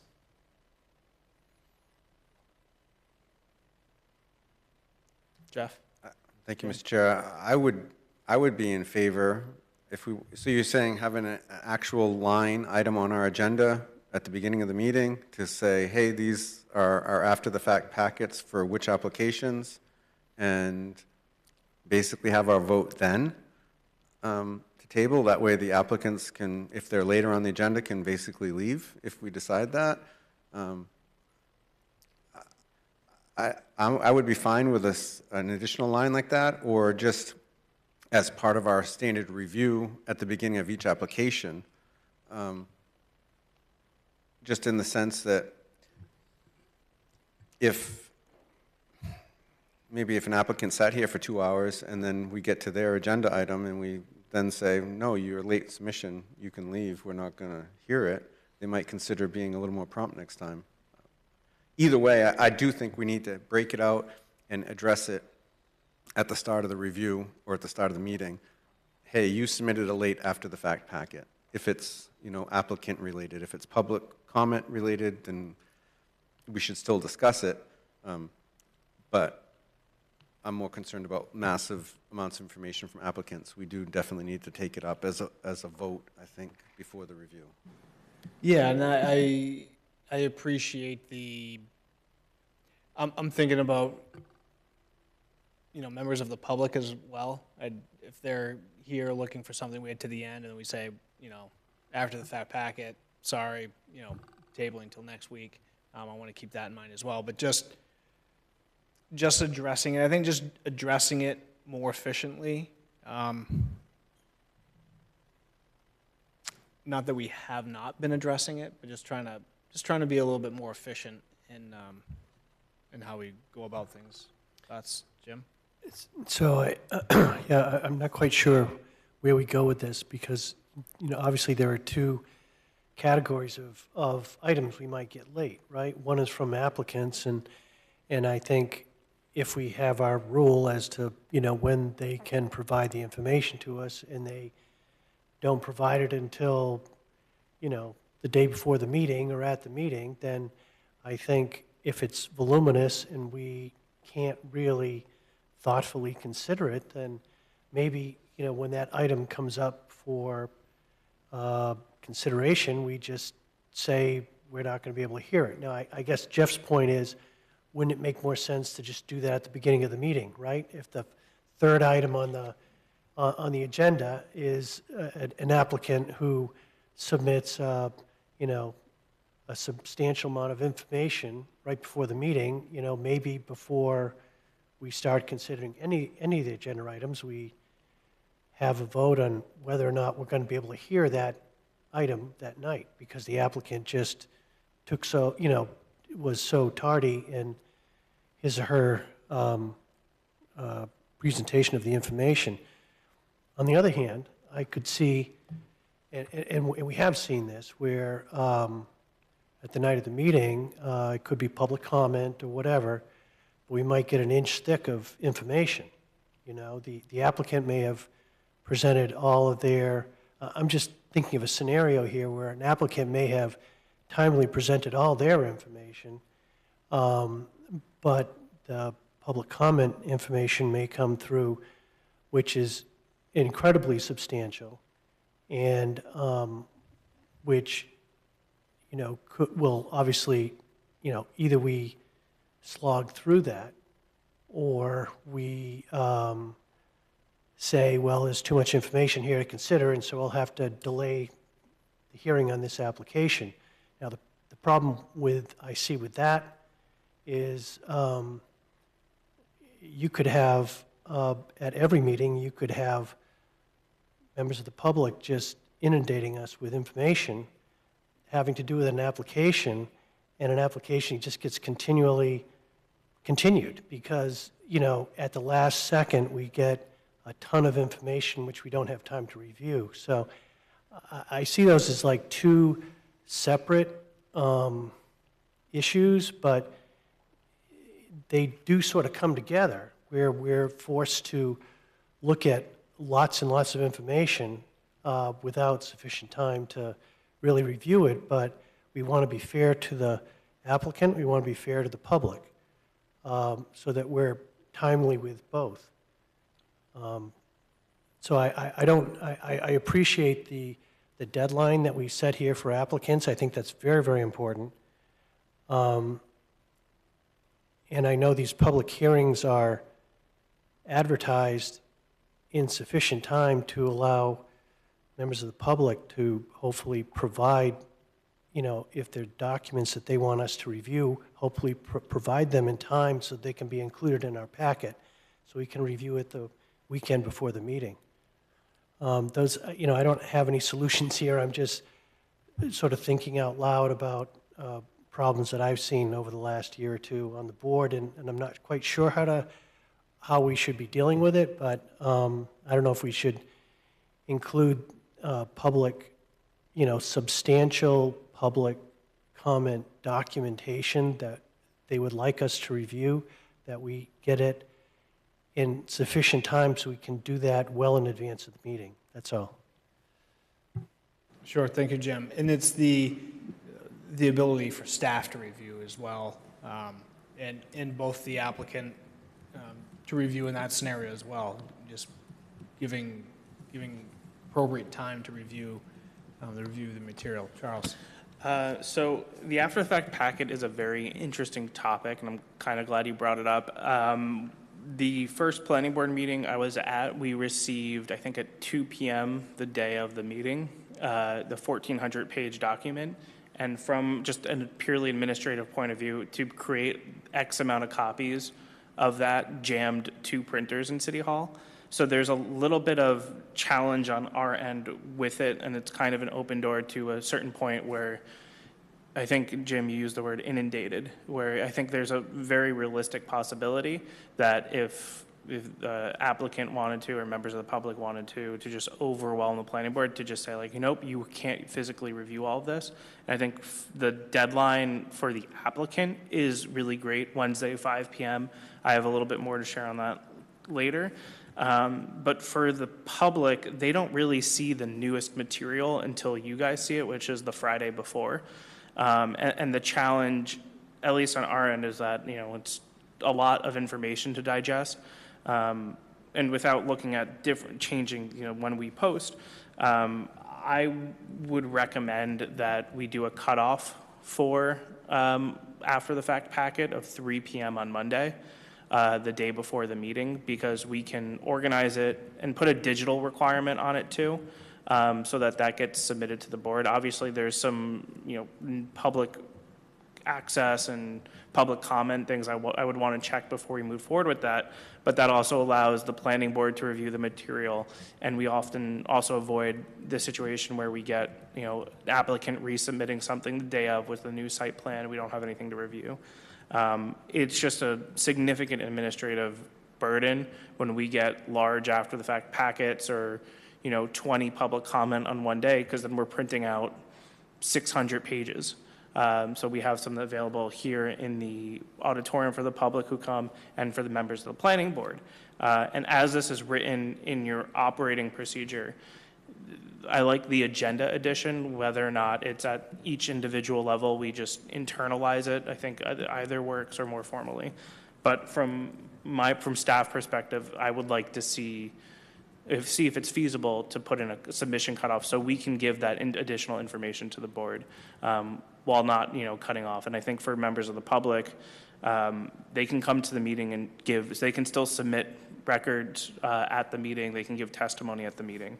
But to ensure that the board has enough time to look at it, staff has enough time to look at it, I think really thinking about those late submissions, and even saying, I don't think the applicant should be submitting anything late anyway, then they're just not prepared for the meeting. Sure, thank you. Catherine? I was going to say, I'm of two minds as well. Having it earlier in the agenda saves everyone from sitting around, members of the public and the applicant, but also how much do we want to be getting into rearranging the agenda each week? Because we're not always going to have large packets. And how fair is it to everyone if we're suddenly moving somebody ahead to have a long discussion for the people who are at the beginning? Sure, so I guess for the moment, I'm not sure I'm suggesting a reorganization during the meeting or the night of, or try not to do that. But I guess I would think or propose for an example here is after the board reviews the minutes, then we address any after the packet items received, and we at least have a discussion on it, an opportunity to have a discussion. And each instance for each particular project, I'm sure it's gonna be a different conversation. It's gonna be different depending on the status of the project, where it is in the process of the review. So it's a hard one. It's hard telling, not knowing kind of thing. But just trying to, I guess my thought is, or the intent here was just to address it, opposed to getting the application, getting it, and yep, we got some stuff, and then we sit here and we're listening to presentation or testimony, trying to go through. It's just not a diligent way of doing it. And I think I want to be as diligent as we can. So that's just a thought. Go ahead. No, I do agree that I don't think this current system is working. We did have an applicant recently that basically changed most of the project, and we didn't know until we were sitting here, until he was up. And I don't know if there's a way to also sort of prevent that in this also sort of after the packet decisions and discussions. Sure, and that in some instances we won't be able to completely mitigate and control it, but I guess that's why I was thinking early on to create the discussion and say, all right, this is our understanding of our packet. Let's either table something immediately, staff hasn't had a chance to review it, or whatnot, or we have received it and we've found that it could be an extra document. But sort of acknowledging receipt of it, and that the board finds it appropriate to keep, to not delay the discussion that evening. Jeff? Thank you, Mr. Chair. Jim brings up a very good point. I'm very much from the applicant's point of view. I agree with Mr. Tuttleman. Give him a hard cutoff. There's no need of this. If there is to be any sort of a late correspondence, it's just a checklist. Hey, we checked with Department of Public Works, and we addressed each one of these 4 items. It's a quick summary. They're at final. To me, that's okay. I like the idea of being able to take it up at as part of our agenda item for late submissions, because it gives that mechanism that we just talked about to no, you just changed your whole plan. We just decided you're shut down, you're tabled to the next meeting until it starts the review process again. I think that is the mechanism to prevent that from happening. The flip side, though, that I start to get hesitant about is the public comment, because we can't silence them. I'm not a fan, I like the idea, but I'm not a fan of a 3 o'clock on Monday receiving public comment and then having a meeting on Friday, because I do the bulk of my reviews all weekend long. You know, it's like Monday's a work night for me. I'm not going to go and now read an additional public comment and then try to cross-check it. So just throwing out an idea, we have some people in the public who are very diligent and they give a really accurate, you know, data. They provide a lot of factual stuff. If they submit that before that 3 o'clock deadline, let's say, on Monday, I think that should entitle them, because I strongly dislike this limit, that should entitle them to come here or have a representative come here and read into the presentation that packet. Whatever they were able to compile should be allowed. We shouldn't limit them, oh, you only have 5 minutes. I think that if they did that much work, because remember, as you pointed out, Jim, they are reading it at the exact same time we are. When that comes off the press on Friday, when we get our packets, that's when they start their review. And they've done all their work basically ahead of us, right, to make a submission by Monday. Shouldn't that entitle them to have time at the podium to truly present their case? I think that might be kind of something to consider, right? We can give them more time. If they prepared, staff now knows what's coming in. The applicant, if they do post it electronically as a late submittal, the applicant can see where some of the public comment's coming from, but they have, at the meeting, they now have the time to breathe and present all of their hard work to us, because that's just as important as the applicant's packet. So Jim's got it right, and I agree, it's really hard. We don't want to silence the public, but we also, do we make the submission a week before so that all public comment is in, and then staff has a whole week to bring it to us? That seems a bit excessive, you know, pushing, you know, 2 weeks before the meeting for the applicant and a week for the public before we have our hearing, so we had it all in a packet. Those would be the two options, you know, really push it way ahead, or I think it might be a trial to let public comment, if they submit by 3 o'clock on Monday, then they have more time at the podium to present, not to deviate, and we should be very tight that, you know, the chair and vice chair can keep them focused on what was presented electronically, but we're not reading through 7-8 pages of testimony or opinion. We're going to hear it just as we would hear it from the applicant. Just kind of a thought to put out there. Yeah, thank you, Jeff. The deadline a week before, I have brought that up to staff. He's thinking about it. As he shakes his head, he's thinking about it. No, we've. Go ahead. It'd be tough. It'd be. I mean, I wouldn't say it's impossible. It would require. It would just take some time to really implement and really change, because right now we're up to the wire of packet Friday. So we go from one packet Friday and we instantly turn around and we start preparing for the next. So it would take some time.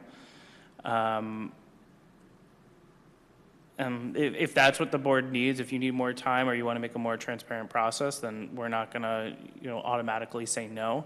But I think realistically, the Friday before gives everybody the most time to do it. It's pretty standard across the industry of planning to give the packet the day before, or the Friday before, not the day before.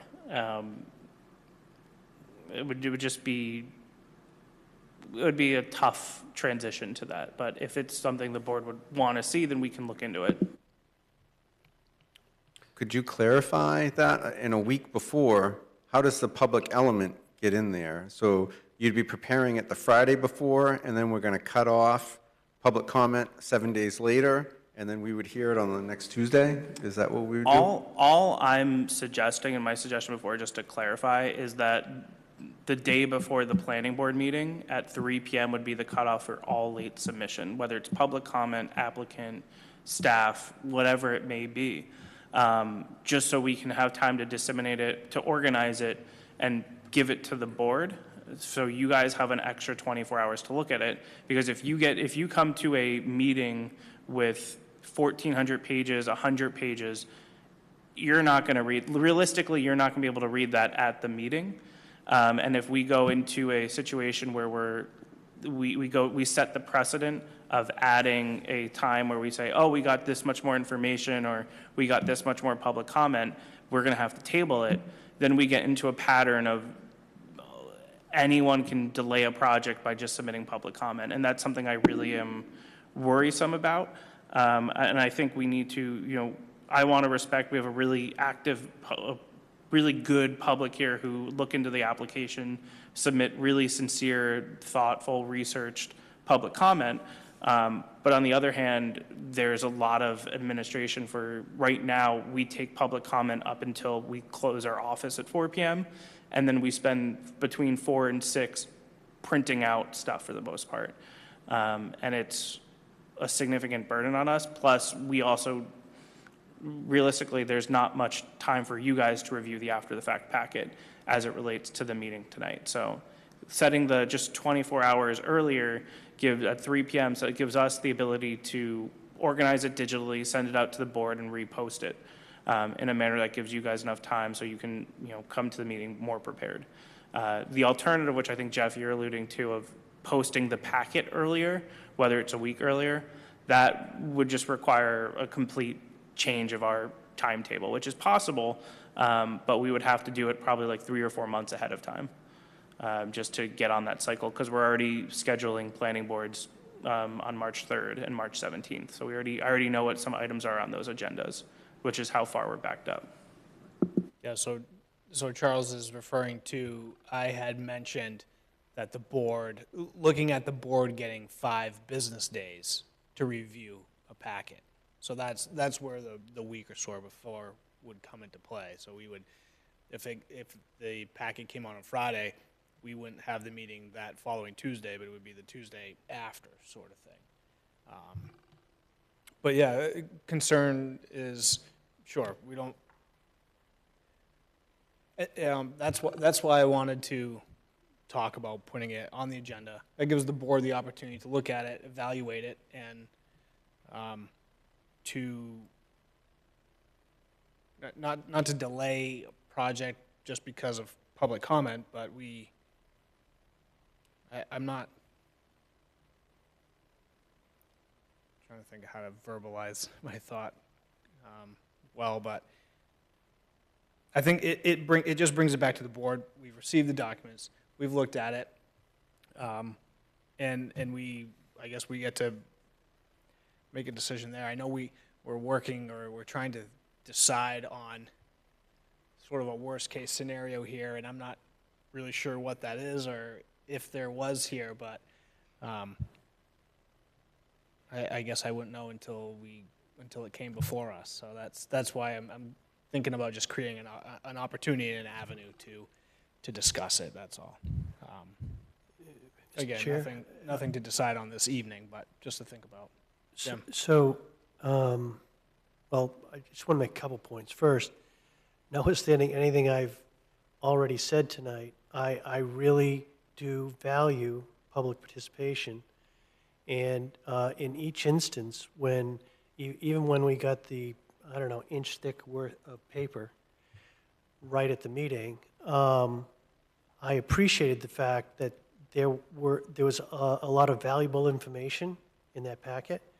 And even after the fact, that was very helpful to me to understand the history of a project better and to evaluate it better. So I find that very, very valuable. What I don't find helpful is seeing it so late. Now, I think I'm the only person on the board who's retired, so seeing if the staff received all the public comment, anything in paper form, public comment by 3 o'clock on Monday, and they could somehow make that digitally available to the board, I would spend Monday night looking at it just to make sure that I was as prepared as possible. But I realize that's not something everyone can do on the board. But I think Charles's suggestion is a good one, because it may help us, perhaps not all of us who don't have a chance to look at it Monday night, but at least some of us a chance to review some of those documents ahead of time and feel like we can incorporate those publicly prepared documents for our benefit to help guide us. So I like Charles's suggestion of public comment, with documentary public comment being provided by 3 p.m. on Monday, because that gives us all a better chance to do our job. Sure, thank you, Jim. Jeff?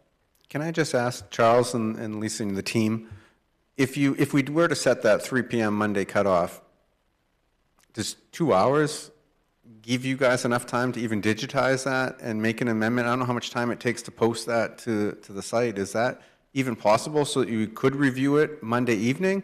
Or is it realistically something that would take place Tuesday morning and probably not get uploaded until lunchtime on Tuesday? We could do that Monday. I think that's enough. 3 p.m. giving us an hour. We could set it, because some of them we get over the weekend, so all morning we can set up a folder, we can put it into the agenda and then post it, or be prepared to post it all at the same time, so we're not just adding on into it incrementally. And then we can send out a blast, because what we're doing right now is waiting until our office is closed at 4, and then what we're doing in the interim between 4 and 6 is really writing that spreadsheet. But what we can do, if it's easier for us, if we don't have to print it out, to just post it digitally, we save a lot of staff time and resources, so we're not printing it out, and then it's available to the public too. And I don't think it takes away from any planning board public comment if the public can't get to it until Tuesday. Then they can come to the meeting and give public comment. But also, most of the time, as long as it's not the final meeting, they can still submit public comment as long as you didn't make a decision on it. So it doesn't limit the public comment opportunity, because we have so many different meetings, and they get a notice. They get notice of applications when we receive the application, if there's a site walk, if there's a public hearing. So there's a lot of time and notice that goes out to the public on the application. And I think Monday is just a better timeline for us. And I think we can get it online digitally, send an email out saying, see the update. There's a little section in there or on the agenda saved for it. But right now we don't have enough time to upload it digitally, because we have to spend sometimes as much as 4 to 5 hours just printing out material. And I don't think that's a valuable use of staff time. Sure. Well, I think Monday at 3 o'clock is a good starting point. We can start there and see how successful it is. I don't see a problem starting there. Jeff? Mr. Chair, if we were to do that, would we be open to extending the time for those members of the public to present what they sent in by Monday at 3 at the meeting? Because quite honestly, if I get a after the fact packet that's more than 10 pages, I mean, I can't effectively or fairly for anybody's review that at the start of the meeting. And so I would be one that would utilize what we have in our standard operating procedure. I'm going to request a motion that we table because the after the fact packet's too large. So at least if we let the public speak, we all have time to hear what they wanted to make for a point. It's just a thought. We don't have a ton of public participation. So this whole time limit thing, I think I've always said I think it's wrong. But so this would be an avenue. If they took the time to prepare a packet, they have more time to speak to us. So. Sure. Yeah, I would not be opposed to additional time to have discussion. I think, just like any presentation, I don't think it would be necessary to read a document verbatim, but to explain the document and the information. And if that takes more than 5 minutes, I think that's appropriate. Yeah, some applications have a lot of information and they're lengthy and require additional explanation. So Yeah, I would not be opposed to that, sure. Jim? And I think, we actually have done that, Mr. Chair. I think, I don't know if it was the meeting where Joyce was chairing it, but, or I can't remember, but there was a fairly lengthy public was giving a chance to comment, one or two people anyway, well more than 5 minutes. I mean, I think one went 15 minutes because there was so much material for her to cover. And she wasn't reading it verbatim. She was sort of summarizing and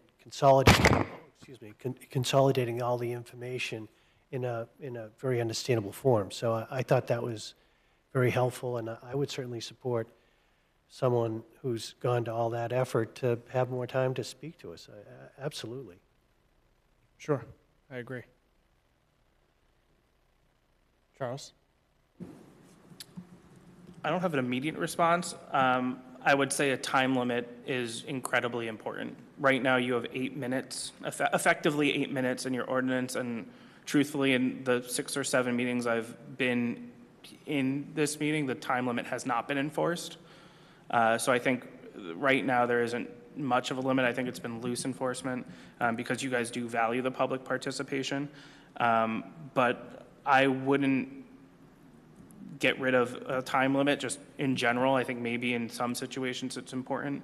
But having 8 minutes to give public comment is really great. It's a lot already. And then if you have a lot of public comment with no new business after 9 p.m., you can really tank a process, for lack of a better word. I don't have a full response to, what's a good time limit, when is it good to extend it, when is it not good to extend it. But I would just caution against removing a timeline or granting other than what's already in your public hearing guideline, because they are granted 3 additional minutes.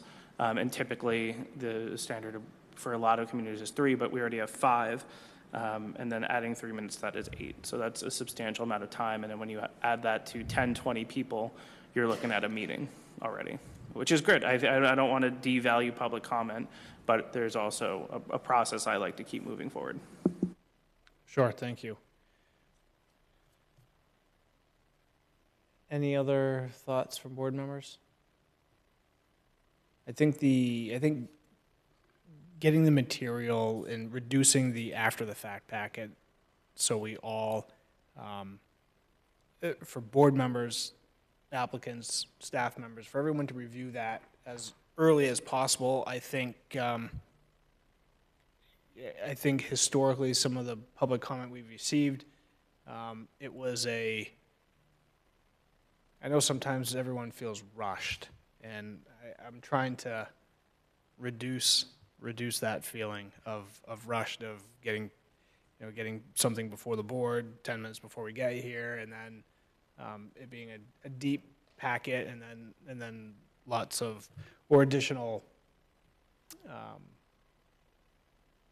public comment period that if the board had time to read and digest the packet, then that might not be the same. I don't know. But to board member comments, yes, having an appropriate amount of time for public to explain and present, I think is fine. Okay, so that just a thought there. Maybe, I guess, Charles, do you want to, if the board is in support, do we want to maybe implement that an after the fact packet after our approval of minutes? Does the board want to try that? Do we need to? Do you want to draft a revision to the SOP to do that, or? I can bring a revision to the SOP, probably not for next week, but February 3rd, which means we can implement that change for February 17th. If that's a good timeline, and if there's any other changes that come from it tonight, we can discuss that after our regular business on the 3rd. If I have time with the other memos for next week. Sure. Maybe I can sneak it onto the agenda for next week. Okay. Jeff? So you don't need a motion, but we're going to add an additional item on our agenda to address after-the-fact packets before we start review of agenda items. Then we are going to add a 3 p.m. cutoff on Monday afternoon for public comment. And will we go so far as to public comment that is submitted by 3 p.m. will have additional time at the podium only to cover the items in their submitted public comment? If that's what the board wishes, I can include that as well. We can add that verbiage. I guess thoughts from other board members, I don't think it's necessary. Because I guess as Charles has noted, we do have sort of that 5 and 3, and we have, it does talk about 5 and then an additional 3 sort of after that initial 5, but I think that overall 8 minutes, go ahead. I understand that we have a loose thing, and I'm a fan, right? Because I don't like the time restraint. But like Jim pointed out, we had a member of the public who could have basically been like an expert witness for, the public. There was so much information that was that was very fruitful to my knowledge of what was going on, that how do we address that? We need to leave an avenue that they are allowed to speak, because we don't have anything in our standard operating procedure. If the public were to hire legal counsel, we have nothing that says the legal counsel has right to speak more than 8 minutes. That seems a little bit contrary. And I know I respect that we don't want to have these crazy long meetings, because I have sat through a couple, but quite honestly, on the grand scheme of things, there's not that much involvement. And I would say let's leave the time constraints as they are, but I'm saying if people prepared a packet, they should be able to address it, because otherwise we're going to get into that situation where I'm going to motion a table because I think it's important what public prepared, and if it's 10 pages long, I can't review that in the time before a meeting on Tuesday. So, Sure. Jim? I mean, I don't think we need to have a hard and fast rule, beyond the 5 and 3 minutes. I think we can kind of determine that as we go along. And I appreciate you mentioning lawyers talking for more than 5 minutes, Jeff. Although I will say that on any appeals to higher courts, after you get past the trial court, they actually have very strict timers with red lights and green lights and yellow lights. And as soon as the red light hits, you've got to sit down. No matter if you're in mid-sentence, you just got to sit down. That's how lawyers operate. So at least lawyers are familiar with that. But I agree with you on the presentation that we had. It would have been extremely difficult to condense that presentation into 5 minutes. And I think the fact that none of us on the board here were trying to get her to stop talking was because we all appreciated the substance of the information she was giving us. So I'm going to have confidence in our chair to know when to say when if someone's just speaking too long. well, what would your thoughts be if we leave everything, let Charles' concerns stay with the 5 and 3, right? Should we just add one more bullet that says if a presenter is providing a lot of substantial information, the board can take a vote at their expiration of time to allow them to continue? That way, I think we all would have said, absolutely, let's let this presenter keep going. This is good stuff. And that way, we wouldn't have an applicant saying, oh, we didn't follow our standard procedure. We would have a mechanism to allow that to be heard. We would just have to pause and take a vote. Well, it's funny you say that because I was just going to suggest that same thing.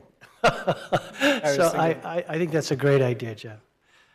I also like the idea of a vote. If somebody's on topic and providing valuable information, it's useful for us to hear and also the applicant.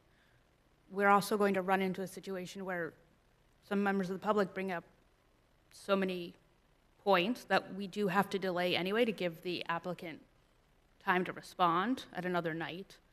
And I also read everything the members of public provide and listen intently because it is so valuable what they have to say. But we are going to run into having some more delays, which is okay because it's important what they're saying and it's part of the review process. But I do like the idea of a vote to continue to give them more time if it's useful for all of us.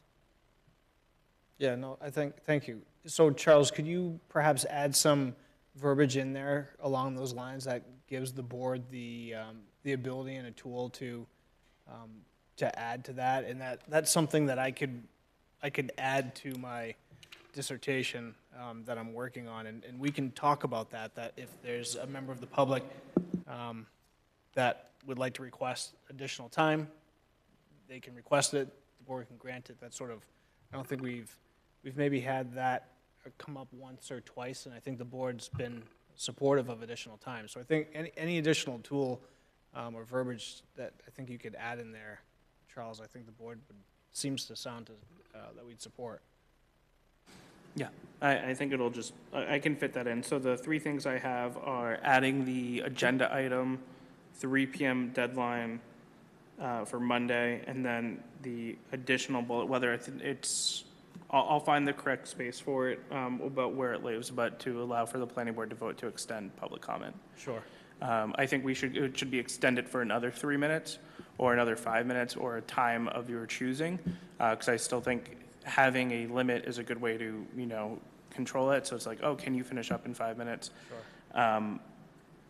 But I think we need to look at like a good purpose for it, because I think to Jeff's point of motioning to table it, if you're getting public comment that requires staff review, a legal review, or just more review or response from the applicant that can't happen that night, then that is the correct action. And I don't think extending public comment always is the correct thing, because if it's new information or it's new information from the applicant saying like, oh, we're doing it, then it's pause and then table it. So I think we shouldn't just be, we would need to ground it in something, because then who makes that request? So if we have, I'm just trying to think about it logically. If someone has their 5 minutes of speaking, and then based on our current SOP, you can extend it for 3 minutes, what's going to stop somebody from continuing to request? What if they feel? So that it would be really on the board to do that. And I just want to make sure that, whether it's the current chair, future chairs, the vice chair, they feel comfortable saying, hey, your time is up. I think that would be something that, like, if you're going to do that vote, you have to be very mindful of. So it's not just a blank check to keep doing public comment indefinitely if they think it's valuable, but understanding that. So I'll bring in a recommendation for that, some language, and we can talk about it either next week or on the 3rd. Sure. Depending on my capacity. Yeah, no, we appreciate that. Thank you. Councilor Johnson, you had a question, thought? Well, no, I was just going to try to simplify this for you all. I mean, at council level, we have our own rules and order of business, and nothing forbids us from suspending our rules at any time. So I've, in the past, had a speaker that I felt we have 3-minute rule, deserved more than 3 minutes. You just make the motion to suspend your rules, and then the body decides if, they're in agreement with you, and then you can set an additional 3 minutes or whatever that time limit is. So, I mean, obviously you could add the verbiage, but that's just basic Robert's rules. So I think it's having knowledge of that and then utilize it when you feel it's appropriate probably is the easiest way to go about it. Just, again, my thoughts on it. Thank you. No, thank you. We appreciate it. Mr. Chair, I just wanted to touch base. My intent, and I don't know if Charles misunderstood, was that, as Councilor Johnson pointed out, after their time expires, it's only a board member who would make the motion that says, I would like to recognize and hear more of what this person has to say. Let's remove the time constraint or change our procedure. So I wouldn't expect us to have it as part of your opening statement that public can ask for more time. I wouldn't expect that. I wouldn't have them at any point to request more time. It's just if they're going, their time's counting down. Once it expires, then we can say, if any one of us is interested, make the motion to suspend our order or let them continue. As long as we just had it in there so that we had the ability to do it, I think Sure. would be helpful. Yeah, no, that's appreciated, because I think that was my intent, is, Counselor Johnson explained it pretty well, so that was really my intent, so. Thank you, Charles. I think you've captured sort of that thought. Any other thoughts from board members on SOP or anything along those lines? Catherine? I brought this up at the last meeting, but on page 16, it still says 5:30 start time for the meeting. Yes. Maybe throw that in there. While we're trying to clean it up. Sure. One item I had on my list, and I'm going to mention it tonight, Charles, so I don't forget. In chapter 188 in our subdivision, we have where applicants have the option of requesting a pre-application, a sketch plan review, and Adam had talked about it a little bit and mentioned it, having meetings early on with applicants. And I guess, I know it's within our zoning ordinance and we've done a lot of work there, but perhaps to put on the list of the pre-application meetings and the sketch plan reviews they're very, very helpful. And I think could answer some questions. I think they create better projects. And and not to be hypocritical, but in one breath, I do like options. But in another, I do like clear direction. And I think for applicants, clear direction is key, meaning, entertaining that applications that hit a certain criteria must have a pre-application meeting, at least a pre-application meeting with staff. If not, a pre-application meeting with a sketch plan review with the board. I know some municipalities have that. I know some have options of that as well. And just speaking from personal experience for a moment, every municipality that I work with on a daily basis that has the option of a sketch plan review, we always do that, actually multiple versions of it, because it vets a lot of questions and make sure we don't have any unintended hurdles. So that's just a thought. I'm not sure if other board members have thoughts on it as well, but I think those pre-application meetings and coming before the board and sketch plan is very, very helpful for projects. So that's just a thought to maybe not putting an option, but maybe shall if it hits a particular threshold. Right. I know that coming to being new to the process here, one thing I did notice is how we're looking at sketch plans, the PDRC meetings, which is the Planning Development Review Committee. So that's the staff committee that reviews projects, works with applicants, as well as a staff pre-application. Those are all three options, but they're all optional. One thing I would like to change, and it does need to be through ordinance, is kind of requiring at least one of those three to come in. But also I've been thinking recently about how we can use that workshop item or like the workshop in the planning board agenda to discuss projects that aren't currently under review, but prior to completeness. I think that's a good opportunity to discuss the merits of or the standards of a project without really getting into any decisions. And I think that's good for the planning board to be familiar with it. And right now, I think it's only in subdivision, but I think extending that to site plan, in some cases conditional use, whether it is a threshold. But what I've heard from all city staff in the last 2 months, for the most part, has been more meetings before an application comes in. It helps the WRD talk about like, hey, you might need a pump station. That's something we really don't want to catch when an application is submitted, because that just delays a project, or will sometimes, there are some standards that can like just stop a project. And I think we have a bunch of projects still in our project queue dating back to 2020 that happened to. That there was one piece of it after they submitted, and now we just have that project lingering. So I think in short, I would really want to standardize the pre-application part of our development review process, whether it is with staff, the PDRC, or the planning board, and really try to utilize the workshop. If an item, if application isn't, fully ready to be submitted, or there's just like a couple pieces, and we have a light agenda to bring a project earlier, just so we can get some more familiarity with it, or avoid the nuance between, is the application complete? I have questions about the application. And in a workshop, you can kind of just avoid that and just talk about the project. Yeah, and when we do see those, they yield better projects. We get to provide input immediately. We can see it. It's very informal, but we can see. Fortunately, we have good planning board members here. We have good experience behind the desk here, so we can see a lot of these, big picture items. So I think they yield better projects. That's all.